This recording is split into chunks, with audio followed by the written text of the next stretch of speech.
ఇందుముఖి సత్యభామ హృదయ పద్మములోని గంధము మరిగినట్టి గండు తుమ్మెద, అన్నమయ్య అమలిన శృంగార కీర్తన మార్గశిర మాసపు మంచులో తడిసి మధురంగా వినిపిస్తుంది. ఆ రాత్రి ఆదిత్యం ఇచ్చిన మానస సుప్రభాత వేళ నాకు వీడ్కోలు పలుకుతూ గుమ్మంలో నిలబడి ఉంది. అనిర్వచనీయమైన అనుభూతితో నేను ఇంటికి బయలుదేరాను. నాకు లావణ్యతో వివాహమై 5 సంవత్సరాలు. ఇంకా సంతానం లేదు. నిన్నటిదాకా మాది అన్యోన్య దాంపత్యమే. పెద్దలు కుదిర్చిన వివాహం మాది. ఇద్దరికీ ఆమోదయోగ్యమై పెద్దలందరికీ కూడా సంతోషాన్నిచ్చింది లావణ్య. చాలా అనుకోగల ఇల్లాలు. లావణ్యను నేను ఎంతో ప్రేమగానే చూసుకుంటాను. ఈ విషయం వాళ్ళ అమ్మకి, నాన్నకి, తన స్నేహితులకి కూడా చాలాసార్లు చెప్పింది. అలాంటి లావణ్య ఇప్పుడు విడాకులు కావాలని పట్టుపట్టింది. పెద్దలు చెప్పిన ససేమేరా అంది. ఇవ్వకపోతే కోర్టుకి వెళ్తానంది. కారణం, నేను ఆ రోజు రాత్రి మానస ఇంటికి వెళ్ళిన సంగతి ఆమెకు తెలియడమే. మానస మా ఊరి మాస్టర్ గారి అమ్మాయి. అంతేకాకుండా దూరపు బంధువు కూడా. చిన్నప్పటి నుండి పక్కపక్క ఇళ్లల్లో ఉండడం వలన కలిసిమెలిసి పెరిగిన వాళ్ళమే. ఒకరంటే ఒకరికి చాలా ఇష్టం. కలిసే చదువుకున్నప్పటికీ ఒకరి మీద ఒకరికి పోటీ ఉండేది. ఒకసారి నాది పై చేయి, ఒకసారి తనది. మానసకి పెళ్లి కుదిర్చారు వాళ్ళ అమ్మా నాన్న. కుర్రాడు మంచి ఉద్యోగంలో ఉన్నాడు. బుద్ధిమంతుడు. మంచి కుటుంబం. ఇద్దరికి ఈడు జోడు బాగుంటుంది.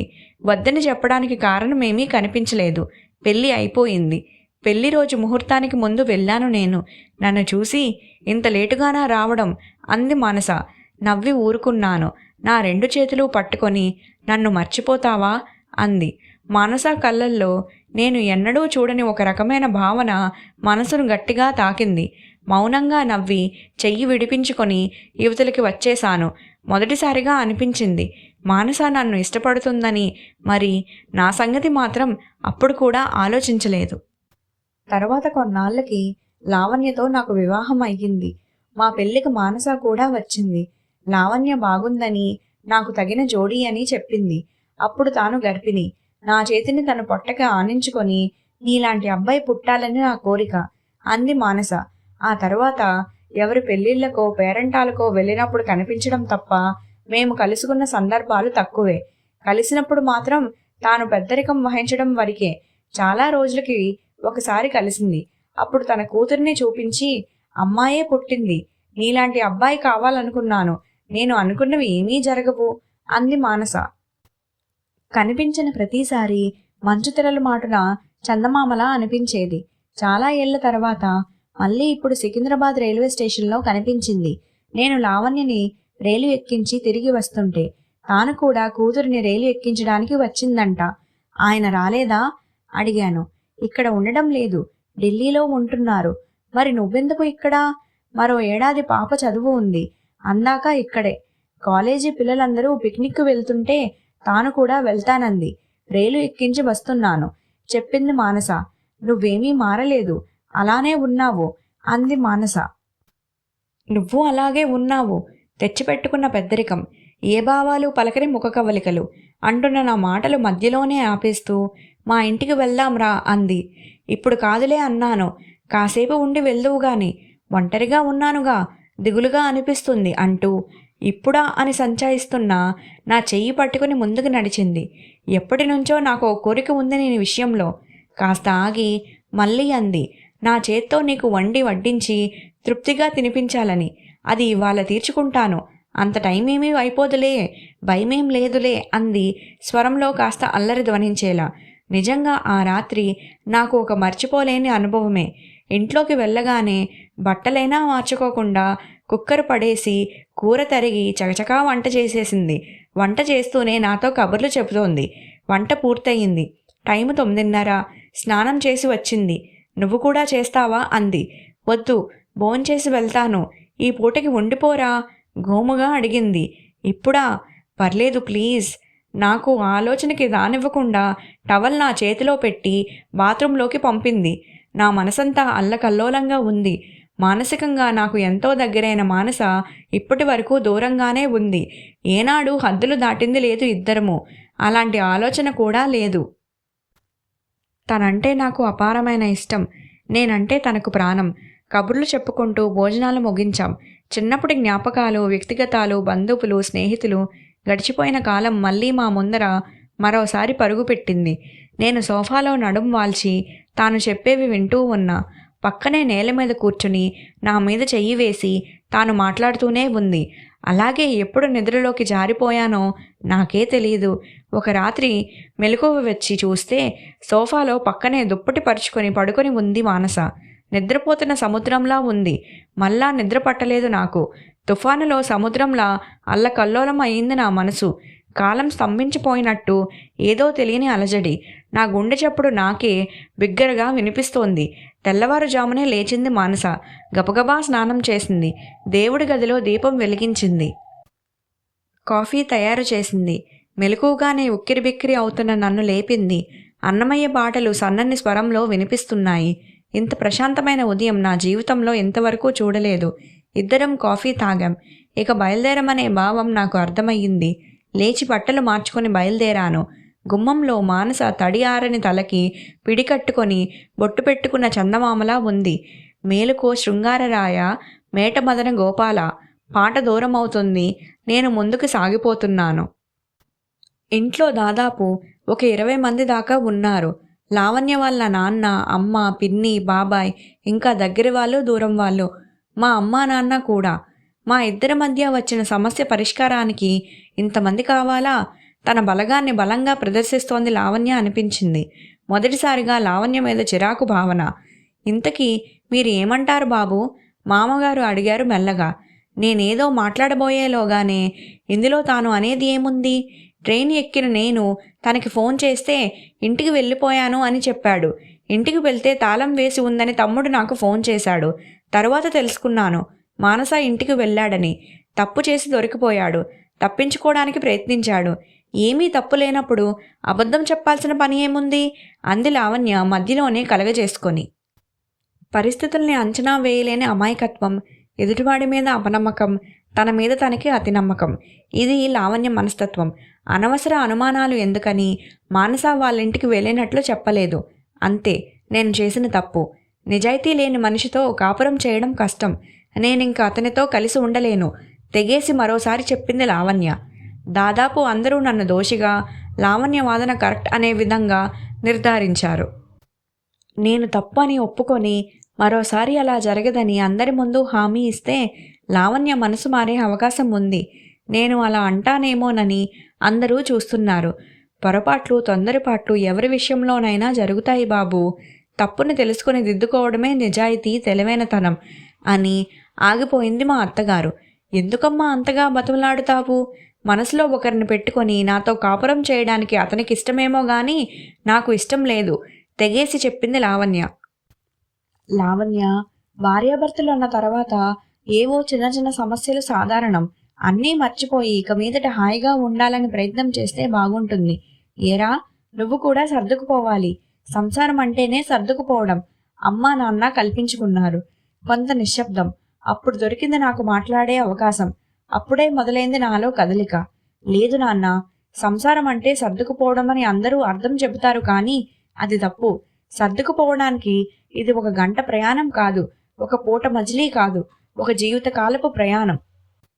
నమ్మకం, నిజాయితీ, ప్రేమ, ఒకరితో ఒకరికి విడదీయరాని బంధం, ఒకరి మీద ఒకరు ఆధారపడదగిన భరోసా. ఈ కాలం వాళ్ళల్లో ఇవి లేవు నాన్న. స్వతంత్ర భావాలు, వ్యక్తిగతం, సమానతత్వం ఇలాంటి పడికట్టు మాటలకు ఆకర్షితమై సొంత కాళ్ళ మీద నిలబడమే స్వేచ్ఛ అనుకునే తరం ప్రారంభమైంది. ఒకరి మీద ఒకరు ఆధారపడడం లేదు. ఒక మంచి కుటుంబాన్ని సమాజానికి అందించాలన్న బాధ్యతతో ఒకరి కోసం ఒకరు ఆధారంగా నిలబడుతున్నాం అనే ఆలోచనే లేకుండా నాది, నేను అనే స్వభావాలు మితిమీరిపోయాయి. మీరంతా చెప్పినట్టు మరోసారి ఇలా జరగదు అని చెప్పడానికి నా అహమేమీ అడ్డు రాలేదు. కానీ ఇది నా ఒక్కడికి సంబంధించిన విషయం కాదు. నేను అలా చెబితే మరో స్త్రీకి కూడా తప్పును ఆపాదించినట్టే. ఏ ఆధారంతో లావణ్య నన్ను అనుమానించిందో నాకు తెలియదు. ఆడ మగ కలిసి తిరిగితే తప్పేమిటి? అందరూ సమానమే కదా. మీకో న్యాయం, నాకో న్యాయమా అనడమే కాదు, ఎక్కడికి వెళ్తున్నావో చెప్పి వెళ్ళొచ్చు కదా అంటే ఎక్కడికి వెళ్తాను? అమ్మ వాళ్ళ ఇంటికేగా, చెప్పకుండా వెళ్ళకూడదా అని అడిగే స్వతంత్ర భావాలు కలిగిన ఆడపిల్ల లావణ్య. కానీ నేను మాత్రం ప్రతి అడుగు తనకి చెప్పి వెయ్యాలనే సకుంచిత భావం. ఇవన్నీ చెప్పాలనుకున్నాను, కానీ నాకు 2 రోజులు టైం ఇవ్వండి, ఆలోచించుకోనివ్వండి అని మాత్రం చెప్పాను. అక్కడితో అప్పటికి గొడవ ఆగిపోయింది. అమ్మా నాన్నలను తీసుకొని ఊరికి వచ్చేశాను. బాగా ఆలోచించిన మీదట ఒక నిర్ణయానికి వచ్చి లావణ్యకి ఒక మెయిల్ రాశాను. లావణ్య, ఇలాంటి ఒక రోజు నా జీవితంలో వస్తుందని నేను అనుకోలేదు. అనుకోనివి జరగడమే జీవితం అంటే. అలాంటి అవాంతరాలన్నీ దాటడానికి అర్థం చేసుకునే మనిషి తోడు అవసరం. నీ మనసు మార్చడానికో, నా నిజాయితీ నిరూపించుకోవడానికో కాదు, కానీ నీకు కొన్ని విషయాలు చెప్పాలని నా ప్రయత్నం. స్వయంగా చెప్పాలంటే నేను ఎదురుగా ఉండాలి. నన్ను కనీసం చూసేందుకు కూడా నువ్వు ఇష్టపడడం లేదని నాకు అర్థమయ్యింది. సర్దుకుపోవడమే సంసారం అని పెద్దలు మొన్న చెప్పారు. ఎందుకు సర్దుకుపోవాలి? తినడానికి ఇష్టమైన పదార్థం లేకపోతే సర్దుకుంటాం. నచ్చిన చోటు లేకపోతే ఒక పూటకి సర్దుకుంటాం. తోడుగా ఉండే మనిషి నచ్చకపోతే సర్దుకుపోలేం కదా. 1 గంట ప్రయాణం అంటే సర్దుకుపోవచ్చు. జీవితమంతా సర్దుకుపోతూ కలిసి బతకాలంటే కష్టమే. అర్థం చేసుకునే మనిషితోనే అది సాధ్యమవుతుంది. సంసారం అంటే సర్దుకుపోవడం కాదు, అర్థం చేసుకోవడం, అర్థమయ్యేలా ఉండడం. ఎంత పొసెసివ్గా ఉంటే అంత ప్రేమ అనుకుంటే అది గుడిబండగానే ఉంటుంది. మనం జీవితంలో ఎంతో మందిని ప్రేమిస్తాం. అందులో మొదటి స్థానం అమ్మా నాన్నలది. అలాంటి తల్లిదండ్రులను వదిలి వచ్చిన స్త్రీకి ఆ బాధ తెలుసు కనుక భర్తని తల్లిదండ్రుల నుండి వేరు చేసే ప్రయత్నం చేయకూడదు. భర్త అనే వ్యక్తితో ఆ స్థానాన్ని భర్తీ చేసుకునే ప్రయత్నం చేయాలి. అంటే తల్లిదండ్రుల మీద ఎంత నమ్మకం ఉంటుందో జీవిత భాగస్వామి పట్ల కూడా అంతే నమ్మకం భార్యాభర్తలిద్దరికీ ఉండాలి. ఎదుటి మనిషి మీద నమ్మకం కలిగించడానికి చేసే ప్రయత్నం నటనే అవుతుంది. నేనెప్పుడూ ఆ ప్రయత్నం చేయలేదు, చెయ్యను కూడా. పెళ్లికి ముందు ప్రేమికులు నువ్వు లేకపోతే బతకలేను అని చెప్పుకుంటారు. అది నమ్మకం కలిగించే ప్రయత్నమే కానీ నిజం కాదు. బతకడానికి మనిషికి కావాల్సింది గాలి, నీరు, ఆహారం అంతే. వాటితో పాటు ప్రేమించే మనిషి ఉంటే పగలే వెన్నెల, జగమే ఊయల. అలా అని ఎండలో వెన్నెల హాయిని పొందడం సాధ్యమా? సంసారం అంటే సర్దుకుపోవడం కాదు లావణ్య. ఎవరి బాధ్యతను వాళ్ళు సక్రమంగా నిర్వర్తించడం. ఒక ఇల్లు చక్కదిద్దడం. భార్యాభర్తలు ఇద్దరూ కలిసి ఒక ఇంటిని కాపాడాలి. అలాంటి ఇల్లు ఉన్న ఊరు, అలాంటి ఊర్లో ఉన్న దేశం. అప్పుడే వసుదైక కుటుంబం అనేది సాధ్యమవుతుంది. చాలా ఆలోచించిన మీదట నేను ఒక స్థిరమైన నిర్ణయానికి వచ్చాను. నువ్వు నేను అనుకుంటే అందులో నువ్వు ఉంటావు, నేను ఉంటాను. మనం అనుకుంటే అందులో మనమిద్దరమే కాదు, మన అనుకునే చాలా మంది ఉంటారు. నా మనంలో మన అనుకునే వాళ్ళు అందరూ ఉంటారు. నువ్వు ఒక్కదానివే ఉండాలంటే అది సాధ్యం కాదు. నువ్వు మనం అన్న మాట్లాడిన ప్రతిసారి నేను నిన్ను అడిగిన ప్రశ్న ఒక్కటే, మనం అంటే అని. అన్నిసార్లు నువ్వు ఇచ్చిన సమాధానం ఒక్కటే, నువ్వు నేను అని. అంతేనా? మళ్ళీ నా ప్రశ్న అంతే. రేపు పాపో పుడితే వాళ్ళు కూడా మళ్ళీ ఇది నీ సమాధానం. ఇందులో ప్రేమ లేదు లావణ్య, ఉండదు కూడా. ప్రేమ లేని చోట బంధం ఉండదు. అందుకే ఎవరికి నచ్చినా నచ్చకపోయినా నా నిర్ణయం నీకు తెలియజేస్తున్నాను. మనకి ఉన్న దాంట్లోనే అందరికీ పంచగలిగిన ఔదార్యమే ప్రేమ అవుతుంది. ఇన్నేళ్లు మన సహచర్యంలో నీ మీద నాకు ఎలాంటి వ్యతిరేక భావన కలగలేదు. అభిప్రాయ భేదాలు రాలేదు. ఇక మీదట రావు కూడా. ఇప్పుడు కూడా నిన్ను నేను తప్పు పట్టడం లేదు. ఇరుకైన మనసులో ఉక్కిరిబిక్కిరి అవుతూ ఉండడం కంటే ప్రశాంతంగా బతకడమే మంచిది. సంకుచితమైన భావనలు మనిషిని ఎప్పుడూ ఒత్తిడికి గురిచేస్తూనే ఉంటాయి. 4 గోడల మధ్య అయినా ఏకాంతంగా బాగానే ఉంటుంది, కానీ ఒంటరితనమే బాధ కలిగిస్తుంది. 100 మందిలో ఉండి కూడా వేరుగా ఉంటే అది ఒంటరితనం అవుతుంది. ఒక్కరే ఉన్నప్పుడు కూడా అందరితో ఉన్న భావన కలిగి ఉంటే అది ఏకాంతం. మనసుని అర్థం చేసుకున్న ఇద్దరు మనుషులు భావాలు పంచుకోవడానికి మాటలు అవసరం లేదు, మౌనం అయినా సరిపోతుంది. మనసులు కలవనప్పుడు ఎన్ని మాటలు మాట్లాడుకున్నా అవి కేవలం మాటలు మాత్రమే. నిజం చెప్పు, ఎంతమంది పూర్తి సంతృప్తితో కాపురాలు చేస్తున్నారు? ఒకరి మీద ఒకరికి అపనమ్మకం, ఎక్కడ దూరం అవుతారో అని భయం, ఎక్కడ అపార్థం చేసుకుంటారో అని, నచ్చినట్టుగా లేరని కోపం, మరొకరిలా లేరని అసూయ. ఇలా ఎందుకు ఉన్నారు అని అసహనం, అలా ఎందుకు ఉండకూడదు అని ఆశ. ఇన్ని వ్యతిరేక భావనలతో కాలం గడిపేస్తూ దానికి సర్దుకుపోవడం అని పేరు పెట్టుకుంటే అది ప్రేమ ఎలా అవుతుంది? అలాంటి వాళ్ళ మనసులో అసలు ప్రేమ అనే భావన కలుగుతుందా? నువ్వు ఎందుకు వద్దనుకుంటున్నావో నేనైతే సరిగ్గా ఊహించలేను, కానీ మనస్ఫూర్తిగా చెప్తున్నాను లావణ్య, నువ్వు నాకు వద్దు. అందుకు ఒక్కటే కారణం, నువ్వు నువ్వుగా లేవు, ఉండలేవు. నన్ను నన్నులా ఉండనివ్వవు. నీకోసం నేను, నా కోసం నువ్వు ఒకరికొకరం లొంగిపోతూ, అనుక్షణం కుంగిపోతూ బతకడం అవసరమా? నాకు స్వేచ్ఛ కావాలి. అది ఎదుటి వాళ్ళని వాదించకూడదు. నన్ను నమ్మిన మనిషి కావాలి. నమ్మకం కలిగించేందుకు నేను నటించకూడదు. సర్దుబాటు పేరుతో ఒకరినొకరు మోసం చేసుకుంటూ కలిసి బతకడం కంటే విడిపోవడమే మంచిదని నాకు అనిపించింది. చాలా ఆలోచించిన మీదట నేనొక స్థిరమైన నిర్ణయానికి వచ్చాను. అందుకే విడిపోదామన్న నీ ప్రతిపాదనకి నేను ఒప్పుకుంటున్నాను. విడాకుల పేపర్ల మీద సంతకం పెట్టి పంపిస్తున్నాను. నీకు నమ్మకం కలిగేలా ఉండకపోవడం నా తప్పు అయితే ఆ తప్పుని నేను కప్పిపుచ్చుకోను. ఒప్పుకుంటున్నాను. నిన్ను నమ్ముతున్నాను. నీ అభిప్రాయాలని గౌరవిస్తున్నాను. కనుకనే నీ ప్రతిపాదనకి ఇది నా అంగీకారం. ఎప్పుడు అవసరమైతే అప్పుడు కోర్టులో డివోర్స్ ప్రొసీడింగ్స్ కొనసాగించడానికి అయినా, నీతో కలిసి జీవితం కొనసాగించడానికి అయినా ఒక్క కబురు చెయ్యి. వచ్చేస్తాను. ఇక సెలవు.